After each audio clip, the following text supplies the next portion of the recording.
In the long history of the world, only a few generations have been granted the role of defending freedom in its hour of maximum danger.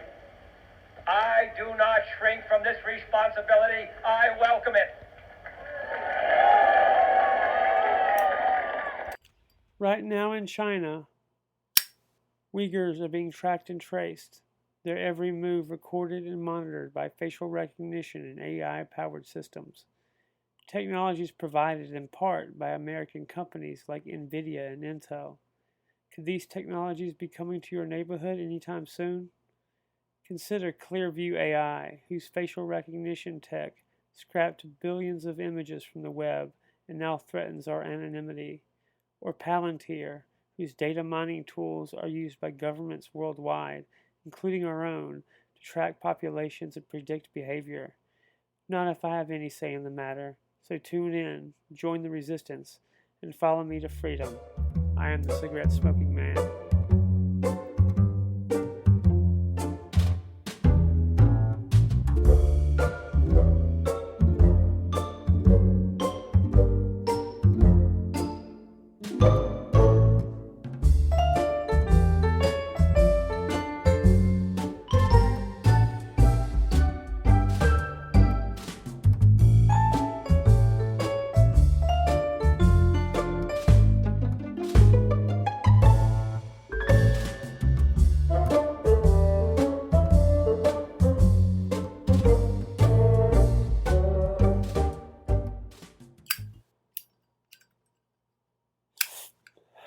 Surveillance capitalism. The phrase conjures images of cameras on every corner, but it's far more insidious than that. It's not just about governments watching you, it's about corporations mining your soul. Think of it as the new engine of capitalism, powered by your personal data, refined by complex algorithms, and sold to the highest bidder. A new economic logic based on prediction and control. So Shana Zuboff, a name you should remember, calls it the age of behavioral surplus. Every click, every search, every like. It's all extracted, analyzed, and transformed into prediction products. Your future behavior bought and sold on the open market. It's not about improving services, it's about predicting and shaping your actions. Don't believe me? Consider this. Big Pharma's thirst for genetic data. Companies like 23andMe aren't just selling your ancestry reports. They're building massive databases of genetic information ripe for exploitation by pharmaceutical giants and insurance companies. Personalized medicine, maybe. Genetic discrimination, certainly a risk. Social media's manipulation machine. Meta, TikTok, X. The names are legion. They use advanced algorithms to curate your feed, subtly shaping your perceptions, exploiting your vulnerabilities, and stoking your outrage. The goal? Engagement, your attention, monetized and sold to the advertisers, driving societal polarization and the decay of informed discourse. Autonomous systems, promise of control. Self-driving vehicles, AI-powered drones, smart city surveillance grids. The world is being wired and watched. Tesla, Waymo, all building the digital architecture of control. And the new avenues for mass surveillance, data exploitation, ethical quagmires, and the potential for misuse by corporate or state entities. They want to know what you think, how you feel, and what you'll do next, and they'll use that information against you, to nudge you, to guide you, to control you. It is a new opium, enslaving society with algorithms instead of chemical addiction. This isn't about free will. It's about engineered choices. They want you docile, predictable, profitable. Exhibit A, the algorithmic Leviathan, China's social credit system and mass surveillance. Let's talk about China, not the mythical land of silk and tea, but the modern-day surveillance state, a real-world demonstration of where unchecked technological advancement can lead. Forget Orwell's 1984, they've turned it into a user manual. At the heart of this digital dystopia lies the Great Firewall. More than just a censorship tool, it's a digital barrier, a carefully constructed prison wall, that isolates the Chinese internet from the outside world, allowing the government to control the flow of information and monitor every online interaction. Imagine a world where your access to knowledge is dictated by the state. That's far-fetched? Just wait. But the true horror show is the social credit system. Think of it as a nationwide gamification of obedience. Every citizen is assigned a score based on a vast array of data points: their online activity, their purchase habits, their social interactions, even their behavior in public. Support the party, your score goes up. Criticize the government, down it goes. Forget to pay your bills, down. Play your music too loud, down. This was dramatized in an episode of Black Mirror called Nosedive. I advocate people watch that to get a taste of what the elite have in store for us. The consequences of a low score are severe: travel restrictions, limited access to jobs and education, social ostracization. You become a digital pariah, an unperson. It's a system designed to enforce conformity, to stifle dissent, to crush individuality. It's the worst kind of digital cage. The technology behind the tyranny. How do they do it? Ubiquitous facial recognition technology, that's how. Companies like Hikvision, Dahua, SenseTime, and Megvii, all implicated in human rights abuses, by the way, have blanketed the country with cameras, turning every street corner into a potential surveillance point. Combine that with big data analytics and AI, and you have a system capable of tracking and identifying individuals in real time, predicting their behavior and flagging potential threats to the regime. Let's not forget the role of Chinese tech giants like Huawei. They're not just building smartphones, they're building the infrastructure of control, the networks and servers that power this surveillance state. They spread the chains of digital control for the profit of the few and the enslavement of the many. A foreign horror show, or a potential blueprint. Is this merely a foreign horror show? Something that can never happen here? Don't be so sure. The technology exists. The desire for control is universal, and the erosion of privacy is happening right now before our eyes. China may be the most extreme example, but the underlying principles of surveillance capitalism are at play everywhere. We are merely frogs slowly boiling in the pot, and the Chinese already feel the heat. Is this the future we want? A world where every action is monitored? Every thought is scrutinized, every individual is judged by an algorithm? It's time to wake up, folks, before it's too late. This is a wake-up call to freedom. The American paradox: exporting control, importing vulnerability.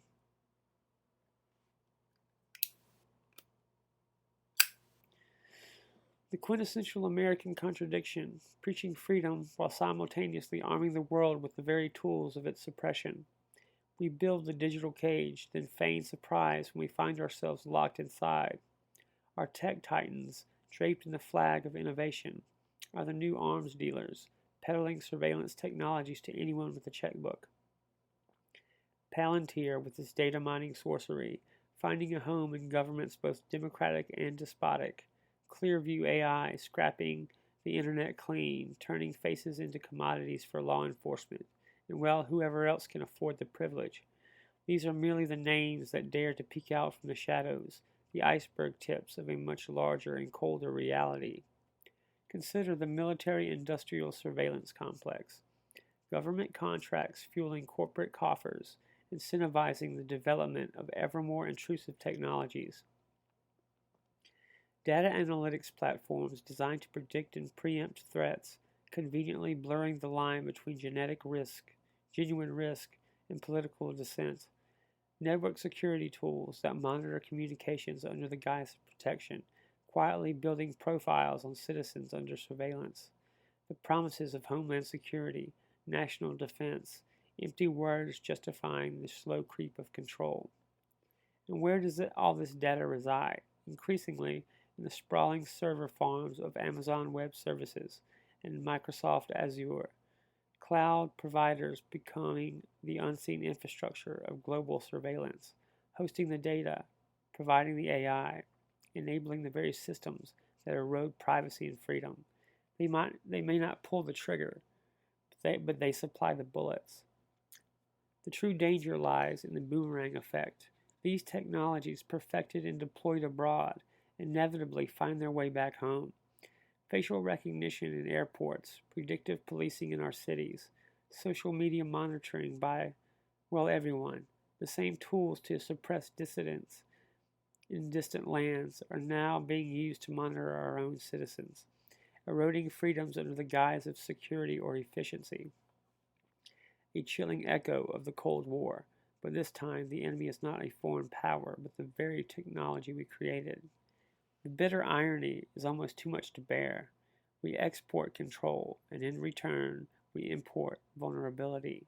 We build a cage, and then wonder why we can't breathe. Freedom, it seems, is a commodity best sold abroad, not practiced at home. Message from the shadows, the Skillcraft pen, an ode to the record keepers. Time for a quick drag, and a word from those who understand the subtle art of documentation. In my world, certain tools are indispensable. The Skillcraft U.S. government pen, not flashy, but utterly reliable. It's the pen of choice from mahogany-lined boardrooms to dimly lit interrogation cells. It's been seen in everything from treaty signings to the recording of confessions. Skillcraft, meticulously crafted right here in the United States, built to endure, to stand the test of time.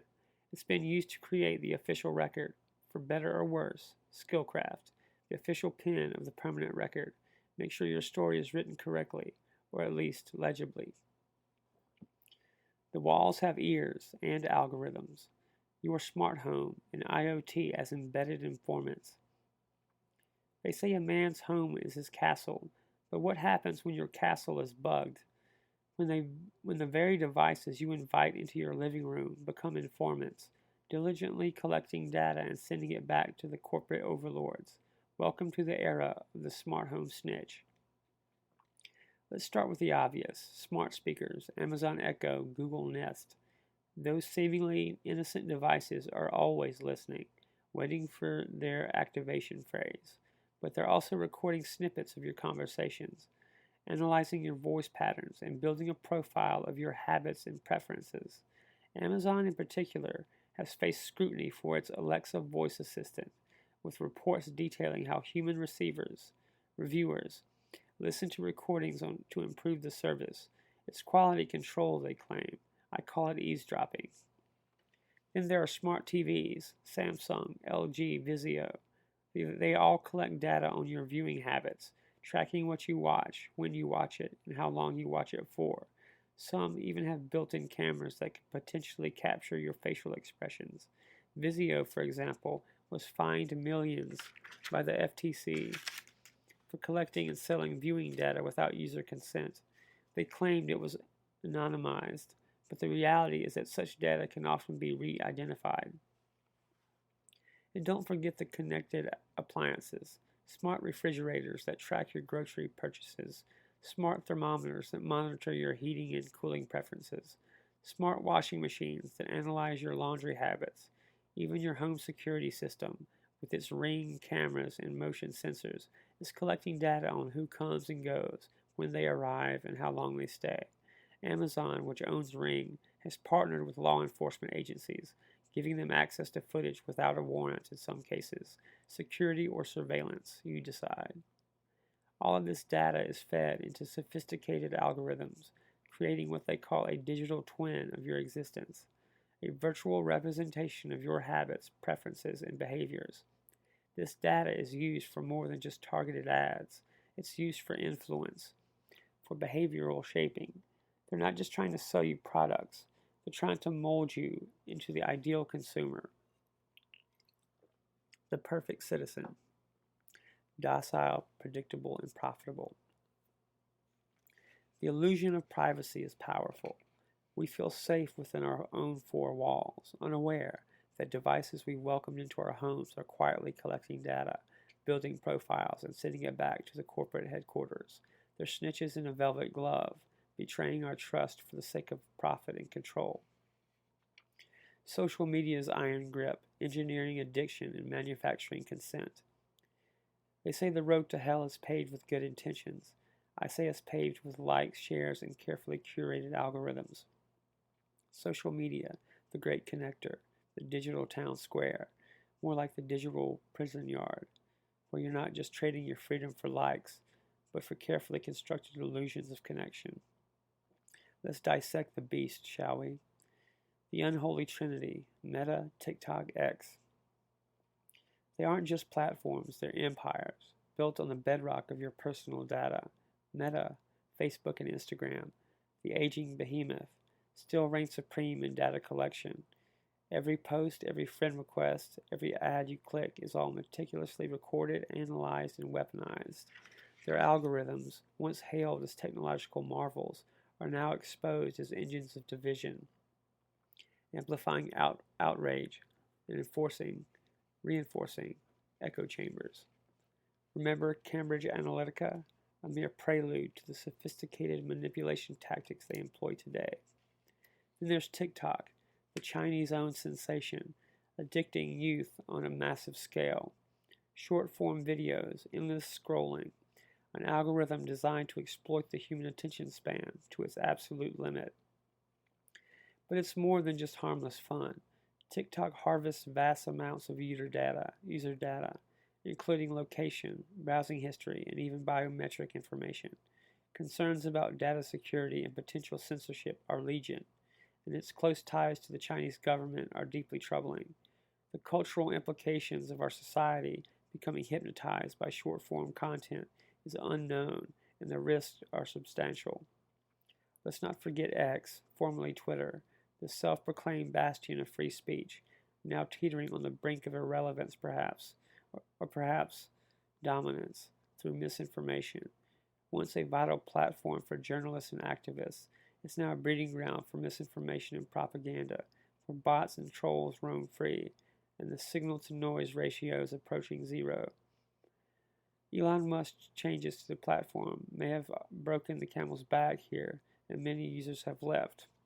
But I'm not convinced that it's completely a bad thing that Musk has taken over. We will just have to see in time. The algorithmic Skinner box. These platforms aren't just massive conduits of information. They're active manipulators of your behavior.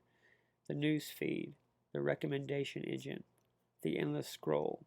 These are all carefully engineered to maximize engagement and data extraction. They employ psychological techniques like intermittent variable rewards, the unpredictable nature of likes and comments, fear of missing out, and filter bubbles reinforcing your existing beliefs to keep you hooked.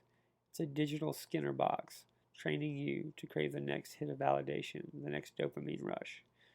Data is currency, targeted manipulation, and political profiling. All that harvested data is worth more than gold. It's used for sophisticated targeted advertising, political profiling, and influencing public opinion. They know your fears, your desires, and your vulnerabilities. They use that knowledge to sell you products, promote political agendas, and shape your perceptions of the world.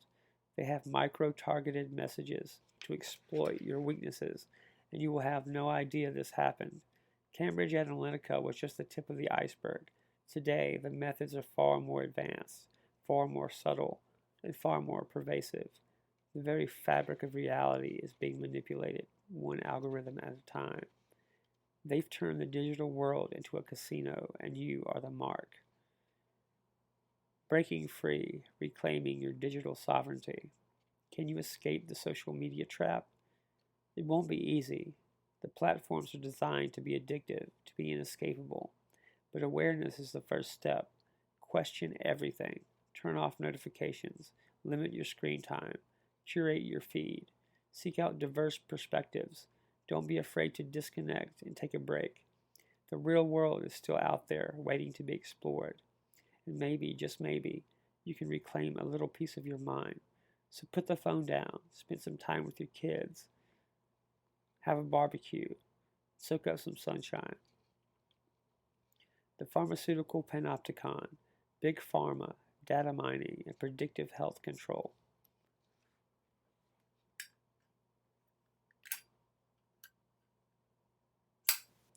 Big pharma, they used to sell just pills, didn't they? Now they're mining your DNA, tracking your every heartbeat, and predicting your future ailments. It's not just about healing anymore, it's about control. These multinational corporations, Pfizer, Johnson & Johnson, and Roche, the list goes on, and a growing ecosystem of health tech companies are building a pharmaceutical panopticon, and you are the subject of their experiment. Data as the new drug, sources and methods. Where are they getting all this data? Everywhere. Your electronic health records, EHRs, of course, are a gold mine. Every diagnosis, every prescription, every lab result, all digitized, aggregated, and analyzed. Medical research, often funded by these same companies, generates vast data sets and on patient populations, their responses to treatments, and the progression of their diseases. But it doesn't stop there. The rise of wearable technology has opened up a whole new frontier of data collection. Your Fitbit, your Apple Watch.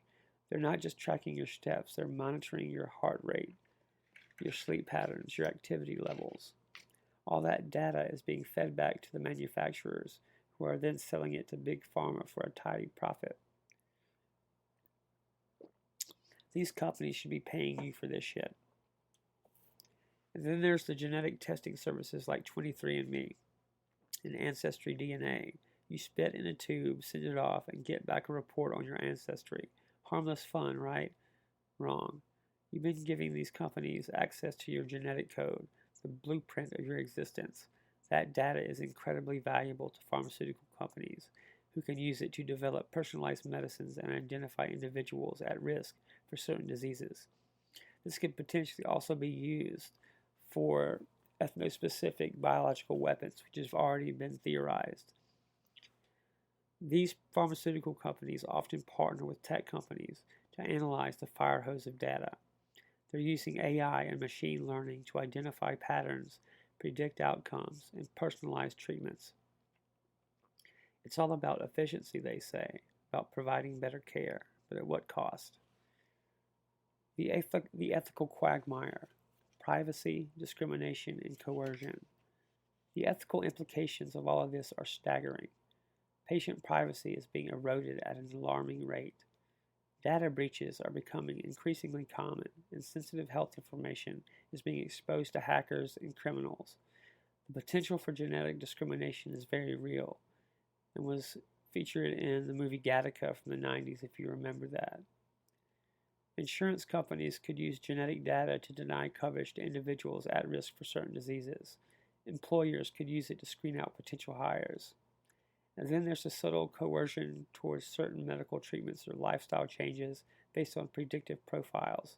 If the algorithms determine that you're a high risk for a certain disease, you may find yourself being pressured to take preventative medications or adopt a certain lifestyle.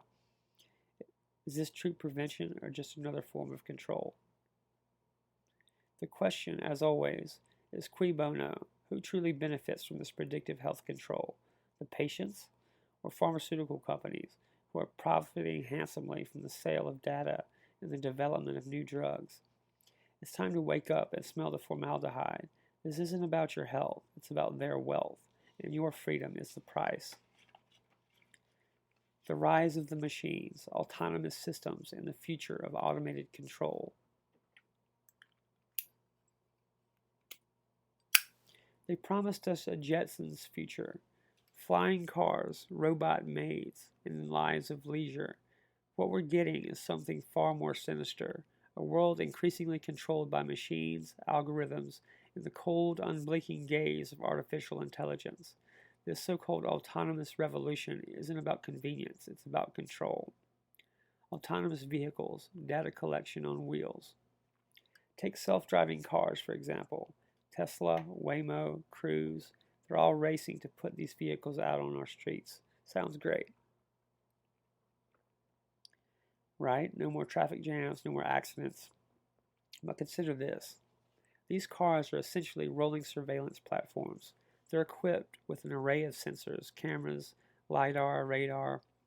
constantly recording everything around them, every street corner, every pedestrian, every license plate. Tesla, in particular, is notorious for its extensive use of cameras, both inside and outside the vehicle. They claim it's for security and safety, for autopilot functionality, but all that data is being collected, analyzed, and stored. Who has access to it? What are they doing with it? Could it be used to track your movements, monitor your behavior, or even infer your political leanings? Don't dismiss it as paranoia. It's the logical conclusion of a world awash in data. Drones, eyes in the sky. And then there are drones. Once relegated to the battlefield, they're now ubiquitous, buzzing overhead like metallic insects. Law enforcement uses them for surveillance. Private security companies use them for monitoring.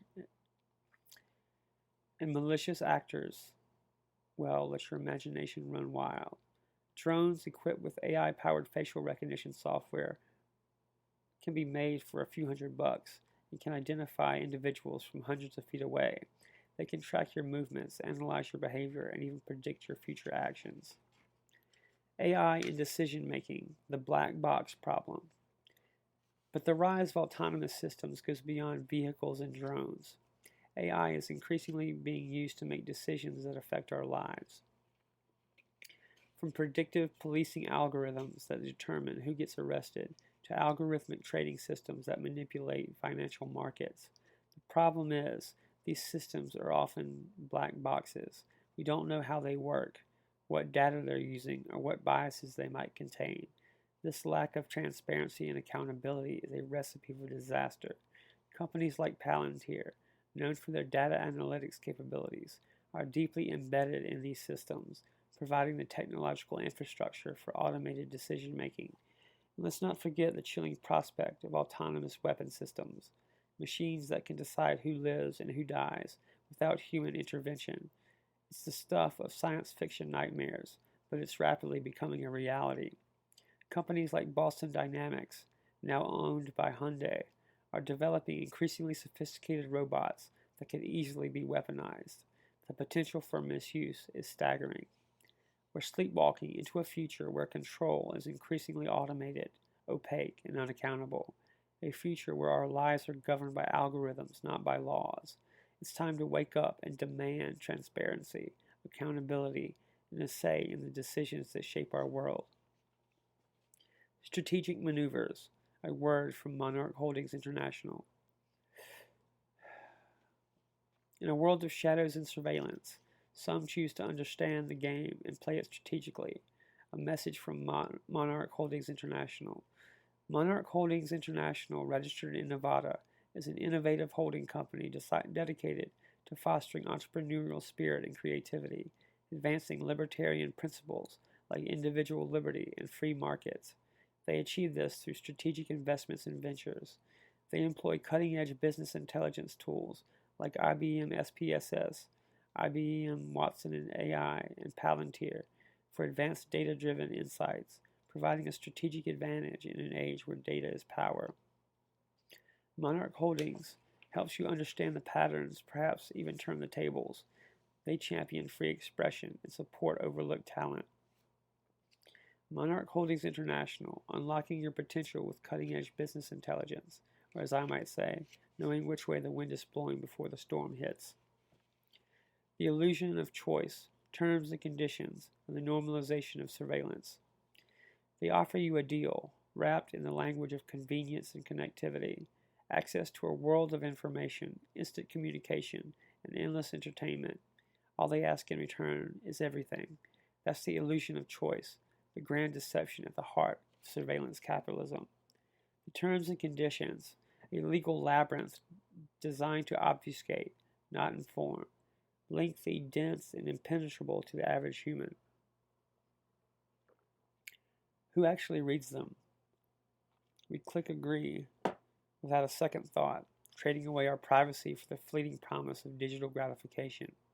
It's the modern-day equivalent of selling your soul to the devil, only you don't even get a cool song out of it. This constant, often invisible observation becomes normalized. We accept it as the unavoidable price of admission to the digital world.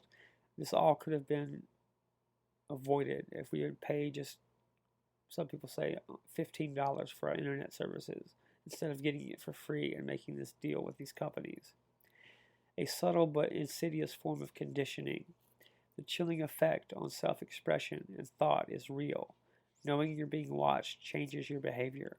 You self-censor, you conform, you become a more predictable, more manageable subject. The insidious part of this bargain is insufficient information and implied coercion. Opting out is presented as a viable choice, but it's a false one. In an increasingly digital world, refusing to participate means social and economic exile, no access to essential services, no ability to connect with friends and family, no chance to participate in the modern economy, so we reluctantly comply, sacrificing our privacy on the altar of convenience. They've turned freedom into an illusion by slowly normalizing the theft of your personal information and life. Digital resistance, tactics for reclaiming autonomy in a surveilled world. All right, folks, enough of the doom and gloom. I've painted a bleak picture, I know, but even in the darkest times, a single spark can ignite a revolution. This isn't just about understanding the problem, it's about fighting back, about reclaiming your digital sovereignty one bite at a time. Digital disobedience, a practical guide. Let's talk tactics. Forget about grand gestures. We're talking about small acts of defiance, consistently applied. Think of it as a digital guerrilla warfare. We're not going to win the war, but we can make their lives a living hell. Data minimization. This is your first line of defense. Ask yourself, do I really need this app? Do I really need to share this information? The less data you generate, the less they can collect. Starve the beast. Embrace open source. Ditch the proprietary software whenever possible. Choose open source alternatives like Linux, LibreOffice, or the Brave browser. Why?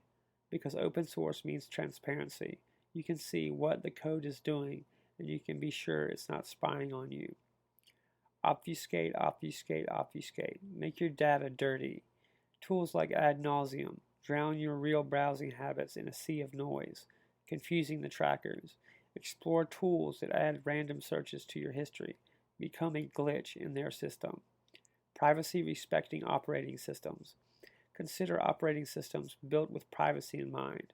Tails is designed for anonymity, routing all your traffic through Tor. Graphene OS enhances privacy and security on mobile devices. Support digital rights organizations.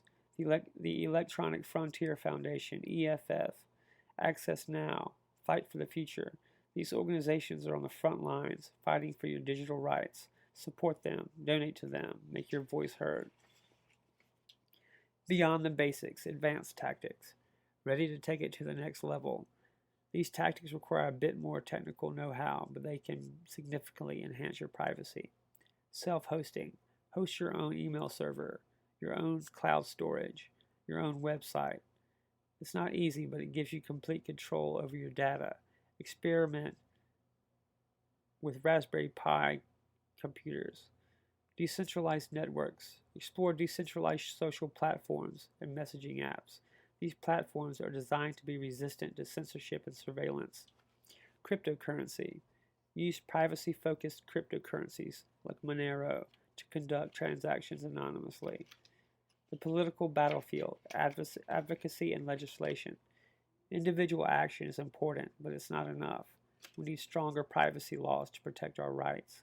Advocate for legislation like GDPR or CCPA, which give individuals more control over their data. Demand transparency from corporations and governments. Hold them accountable for their actions. Remember, this is a marathon, not a sprint. The surveillance state isn't going away anytime soon, but we can resist. We can reclaim our autonomy. We can make their lives a little harder. One click, one choice, one act of defiance at a time. The human element, beyond the code and the corporations. We've dissected the technology, exposed the corporate greed, and traced the insidious tendrils of surveillance capitalism. But let's step back for a moment, shall we? Beyond the code and the corporations, there's something far more fundamental at stake, our humanity. What happens when trust erodes? when every interaction is potentially monitored, every thought scrutinized. The chilling effect is palpable. People become afraid to speak their minds, to express dissenting opinions. The marketplace of ideas becomes a carefully curated echo chamber, reinforcing existing biases and stifling genuine dialogue. This isn't just about politics, it's about the decay of human connection. Consider the mental health implications, the constant barrage of curated images on social media, the relentless pressure to project a perfect image, the addictive nature of likes and validation. It all takes a toll. Anxiety, depression, a pervasive sense of inadequacy. These are the hallmarks of the digital age. We're drowning in information, yet starved for genuine connection. What's the antidote? Cultivating offline connections, building real communities, sharing experiences that aren't mediated by screens and algorithms. Talk to your neighbors, join a club, volunteer your time. Remember what it means to be human, to connect with others on a visceral, unfiltered level. Solidarity is our armor in this digital war, and have more sex for God's sakes. At its core, the fight against surveillance capitalism is a fight for our very essence, for the right to privacy, to autonomy, to think and feel and express ourselves without fear of judgment and manipulation, for the right to be human. Don't let them steal that from you. Final broadcast, the unblinking eye and the unyielding spirit. The digital panopticon is complete.